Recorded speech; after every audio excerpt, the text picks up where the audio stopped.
So, Jetlaw Rider po ito. Owner po ng Dandil by Jetlaw dito sa Congressional Quezon City. So, ang business po namin is buy and sell ng mga big bikes. So, ngayon, meron tayong Tambike. So, motivated Tambike. So, dito yung venue natin, pero collaboration namin to syempre nila Rendon Labrador. So, everybody is welcome, lahat ng mga riders. So, syempre, meron tayong konting snacks. May mga paraffle tayo galing sa mga sponsors natin. So ito yung first Tambike namin dito sa showroom. Since 3 months pa lang kami dito sa showroom, pero all goods naman. So yung mga gusto pang mag-Tambike, so set tayo. PM nyo lang ako guys, so welcome naman dito. Kahit anong brand, so welcome tayo. So 3 months na kami dito guys. Normal, syempre mas maganda yung sales namin compare na sa bahay.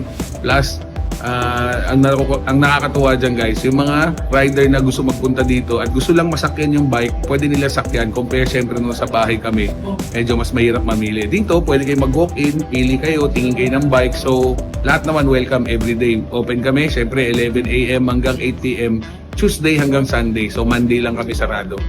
So once again, Jetlaw po ito. So para sa All About Wheels Manila.